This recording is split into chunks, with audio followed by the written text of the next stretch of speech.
व्यूनो के पूरे व्यूनो फैमिली के सभी दोस्तों को सुब्रत पाल का नमस्कार। आज मैं फिर से आप लोगों के सामने आज वीडियो के माध्यम से यूट्यूब के माध्यम से आया हूँ। बीच में मैं एक अपडेट देना था, वो दे नहीं पाया, कुछ शारीरिक परेशानी आ गई थी मुझे। जैसा कि आप लोगों को मालूम है कि जो हाई कोर्ट से जो हम लोगों का जो केस पीएमएलए कोर्ट वाला जो कॉग्निजेंस लिया गया था उसको जो है कैंसिल किया गया है। और किया जाने के बाद में उसको फिर वापस पीएमएलए कोर्ट को कहा गया था कि भाई आप इस केस में आरोपी को सुने और उसके बाद ही फैसला लें कि इस पे कॉग्निजेंस लेना है या नहीं लेना है और उचित कानूनी आदेश जारी करें।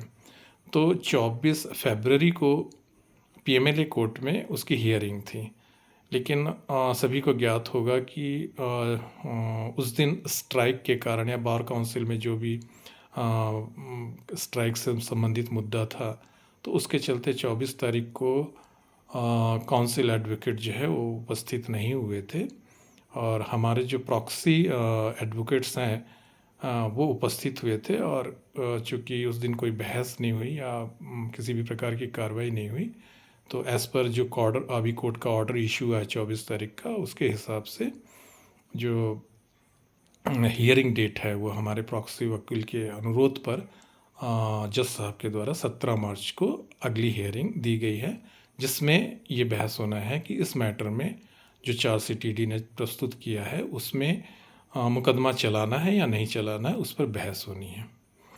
तो एक प्रकार से देखा जाए तो 17 मार्च तक जो कॉग्निजेंस मैटर है या व्यूनो के ऊपर जो मुकदमा है वो अभी शून्य है। अभी व्यूनो के ऊपर 17 मार्च तक जो पीएमएलए का मुकदमा है वो नहीं चल रहा है।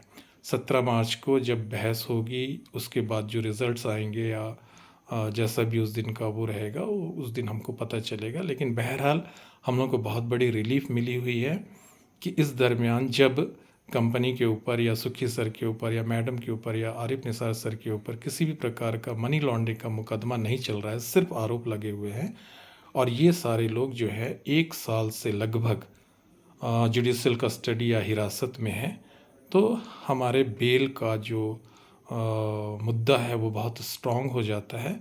क्योंकि पिछली कई इस तरह के प्रकरणों में हाई कोर्ट और सुप्रीम कोर्ट के द्वारा एक्यूज़ को जमानत दी गई है कि भाई इसमें आर्टिकल 21 के तहत एक स्वतंत्रता के अधिकार के तहत कि जब किसी व्यक्ति पर मुकदमा नहीं चल रहा है तो उसको एक दिन भी अरेस्ट रखना सज़ा के बराबर होता है।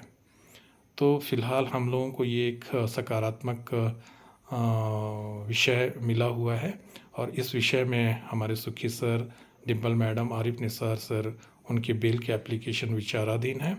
और सुखी सर की जो बेल की एप्लीकेशन है वो 2 मार्च को पीएमएलए कोर्ट में थी, लगी हुई है, हियरिंग है उस दिन।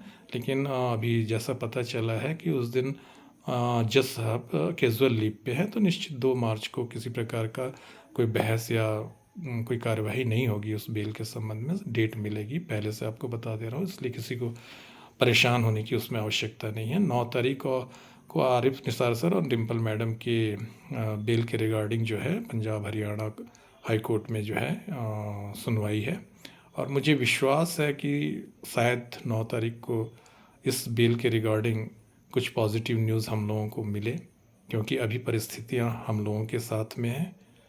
कंपनी के जो लीगल एडवोकेट्स हैं वो अपनी लड़ाई या अपना जो पक्ष है वो बहुत मजबूती के साथ कोर्ट के समक्ष प्रस्तुत कर रहे हैं और हमें अपने लीगल टीम पर पूरा भरोसा है। साथ ही इस भारत के न्यायपालिका पर भी पूरा भरोसा है। जैसा अभी हम लोग बीच बीच में कुछ न्यूज़ या मीडिया के माध्यम से हम सुनते आ रहे हैं कि भारत के न्यायपालिका द्वारा फलाने केस में जो है आरोपियों को बाइज्जत बरी किया गया। ये सारी चीज़ें हम लोगों को देख कर भी विश्वास करना होगा कि न्याय अभी भी जिंदा है और सत्य की हमेशा जीत हुई है। हमारे व्यू नाउ जो है वो सत्य के रास्ते पर था और जैसा हम सभी को मालूम है कि व्यू नाउ ने हम लोगों के साथ कभी किसी भी प्रकार का चीटिंग नहीं किया। जब तक ईडी की रेड नहीं पड़ी थी तब तक हर वक्त, हर समय, हर महीने हम लोगों को नियत समय पर 1 तारीख और 5 तारीख के बीच में हमारा किराया आता रहा है।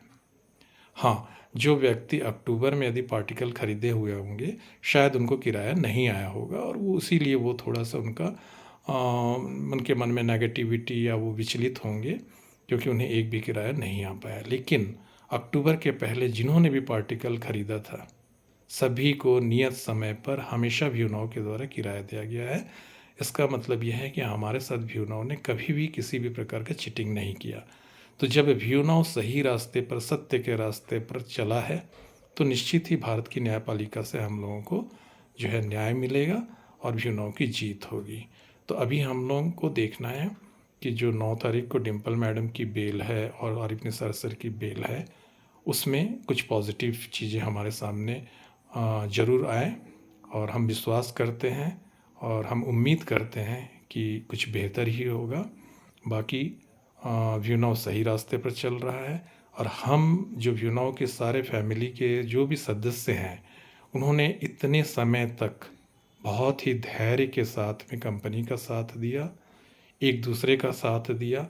बस कुछ समय और है जब अपने दोस्तों के साथ, अपने व्यू नाउ पार्टनर्स के साथ में, इस कंपनी के साथ धैर्य के साथ खड़े रहें, एक दूसरे से बातचीत करें, एक दूसरे को दिलासा दें, एक दूसरे को अपडेट दें। मैं कोशिश करता हूँ आप लोगों को जो कोर्ट के अपडेट्स हैं वो मैं देता रहता हूँ और जो मेरी अपनी ओपिनियन होती है उससे भी मैं आप लोगों को वाकिफ़ कराता रहता हूँ।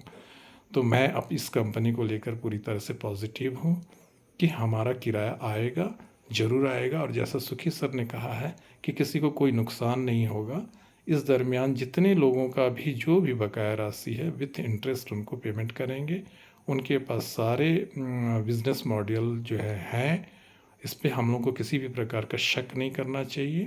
कंपनी के साथ खड़े होकर इस कंपनी को सहयोग करें, इस कंपनी का साथ दें और धैर्यपूर्वक जो है समय का इंतज़ार करें। बहुत जल्दी बहुत कुछ अच्छा होगा, ये मेरा विश्वास है, ये मेरा मानना है।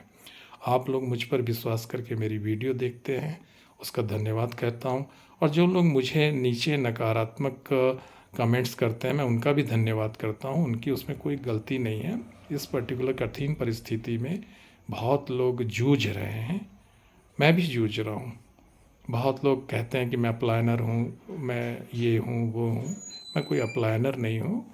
मैं एक रिटायर्ड व्यक्ति हूँ जिन्होंने अपने रिटायरमेंट की जमा पूंजी से यहाँ पर क्लाउड पार्टिकल इस कंपनी को देखते हुए, इस कंपनी के काम को देखते हुए और आने वाले जो भविष्य की जो परियोजनाएं हैं एआई को लेकर, उसको देखते हुए मैंने यहाँ क्लाउड पार्टिकल परचेस किया हुआ है।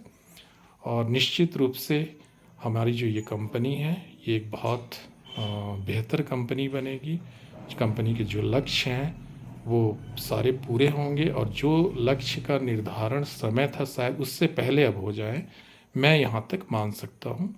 तो हम लोग सब लोग कंपनी के साथ खड़े रहें, कंपनी का साथ दें, लीगल टीम का साथ दें और भारत की न्यायपालिका पर पूरा विश्वास करें, भरोसा करें। धन्यवाद।